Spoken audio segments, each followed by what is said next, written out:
Assalamu alaikum. Welcome to Ummah Matters. My name is Firdaus Khan Angarhari. Imagine a 16-year-old Muslim schoolgirl living in the UK. Let's call her Khadija. Now, Khadija wants to be closer to Allah subhanahu wa ta'ala, and she is very interested in wearing the niqab. The next thing she hears is Egypt, an Islamic country, deciding to ban the niqab at schools. How do you think such a decision by a Muslim government would impact the lives of Muslims living in Western countries as minorities? Now, Khadija in this story represents an ordinary Muslimah living in the West. She hears in the news that the Egyptian education minister, Rida Hijazi, has decided that Muslim girls going to schools are no longer allowed to wear the niqab, and that this decision will be implemented from the starting of this academic year. Because Khadija was born in the West, she always thought that Islamic countries are the best role models for her and other Muslims here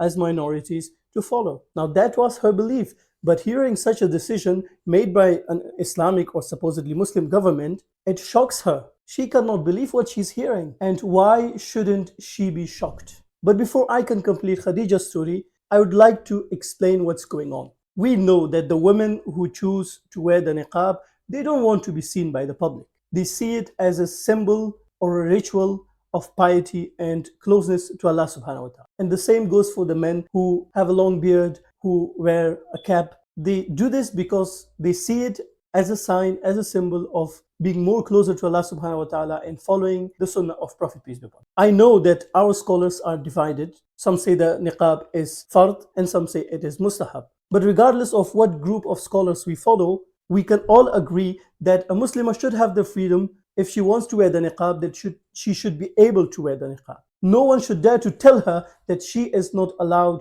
to wear the niqab. Doing so is disrespectful towards her and her religion, towards Islam and the Muslims. And unfortunately, this is not the first time that the Egyptian government is having problems with the Islamic dress code. In the past, Muslim women and Egyptian women all around the Muslim world, people were wearing the niqabs, and it was not a problem, it was not a big issue. Even the Western women were fully covered. But during the periods of colonization and after colonizers left, there were some Muslims who were educated in the West, who had a Western mindset, and maybe some were suffering from inferiority complex. They began to see Islamic dress codes as the reason of why Muslims are backwards. In Egypt, for example, if we look at the example of Qasim Amin, he was an Egyptian nationalist. He blamed the veil for the backwardness of Egypt, and he asked Egyptian Muslims to follow the Western path to success. So many people like this, they have their own interpretation of Western path to success, and they easily link it to going away from religion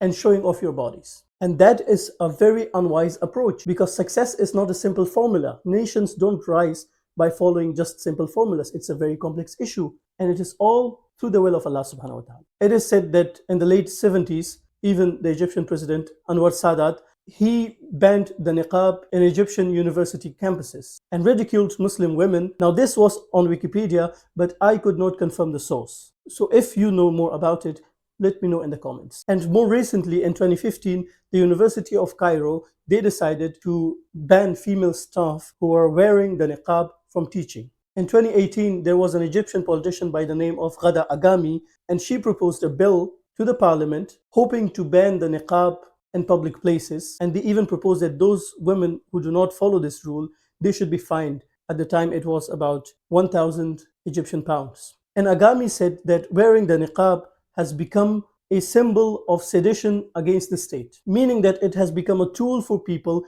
to rebel against the state's authority. She further said that those women who want to wear the niqab, they should wear niqab at home, but outside their faces should be visible. I mean, subhanallah, how can you make such people understand? Now, if we analyze the words of such politicians who think that the niqab is a symbol of sedition against the state, they should think deeply, why do people want to rebel against the state? The answer is very simple. It is because the people are not satisfied by the policies of the state, by the policies of the government. And why should be people happy when a democratically elected government of Mohamed Morsi was replaced by a coup d'etat led by the General Sisi in 2013? So you replace democratically elected leaders through military coups, and then you expect people to be happy about the policies of the government. That doesn't work. As Muslims, we can feel offended when a non-Muslim government like France bans the niqab, or more recently as they banned the abaya for schoolgirls, we can feel offended, and that's okay, and we should be feeling offended,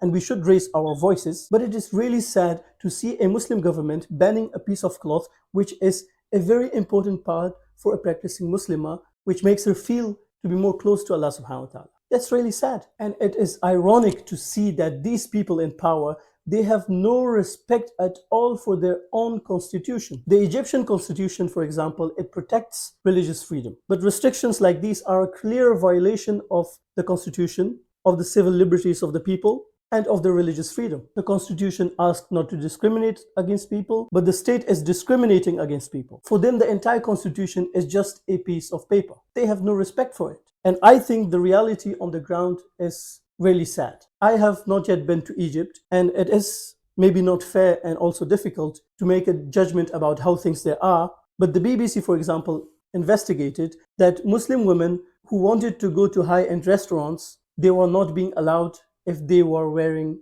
a hijab, for example. This whilst 90% of Egyptian women do cover their hair with something. How can this happen in a Muslim country? Why would they not allow Muslim women with hijab to enter high-end restaurants? Because in those restaurants, you probably have a lot of foreign visitors.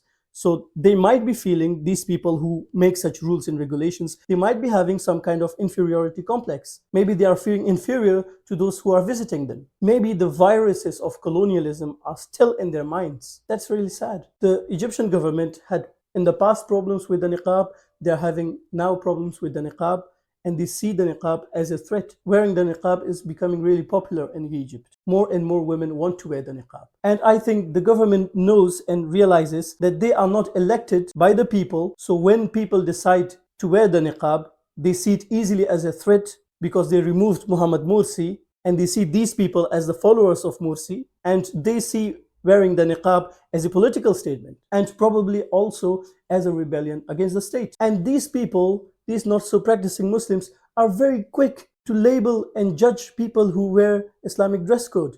They can easily label them as Salafi, as fundamentalist, as extremist, as a threat to state, as maybe terrorists. It looks like the same mindset which some Western governments had about the Muslims after the events of 9/11. So whatever they try, there is not a logical reason for them to ban the niqab. These bans are driven by fear because they know they are not legitimately elected by the people, and they know what they have done in the past. So whenever they are suspicious about something and they see it as a threat to their rule, they will try to ban it. In 2009, there was a Muslim scholar in Egypt who said that the niqab was not an Islamic thing. He had a firm stance against the niqab. But him declaring the niqab as not something Islamic motivated European governments to criticize the niqab, and it led to the ban of niqab by some. Imagine Muslims inspiring non-Muslims to ban Islamic clothing. How ironic is that? And now the French government even banned the abaya for Muslim schoolgirls. When an anti-Islamic government, anti-Muslim government, when they realize that the Muslims themselves are divided in making lives of practicing Muslims really difficult, they will easily make such rules and regulations. They will make the lives of practicing Muslims living as minorities really hard. There are exceptions to this. Some countries are really open and welcoming towards Muslims, but there are many countries who look at us and who say, okay, you ban the niqab, we should ban the niqab, and we will also ban the abaya, and we will also ban the hijab, and we will also ban this and that and this and that. If they can, they will go even as far as to ban mosques. God forbid. May Allah protect us from that. But if we sit quiet, do nothing, and make ourselves lives of Muslims difficult, I think that will have a bad effect on Muslims globally. The fictional example that I gave earlier of Khadija, now a person like her is probably unaware that Islamic government is banning the niqab for schoolgirls. But because Khadija lives in a country, even though she is living as a minority, but the country allows her to wear the niqab at university, and she decides to wear the niqab. She may lose some friends, but in the process of losing those friends, she will gain better friends who are more supporting of her decisions. And this will make her very strong. Her willpower will become really strong because she decides to wear her identity, and she stays firm on it. Wearing the niqab makes her stronger as a Muslim. Now, people like Khadija are fortunate because they have the freedom to do so. but they will feel sadness in their hearts about their Muslim sisters living in Muslim countries who are not allowed to wear the niqab. That was today's video. You may be interested to learn more about the abaya ban in France. To watch the video, click somewhere here. Thank you for watching. See you in the next video.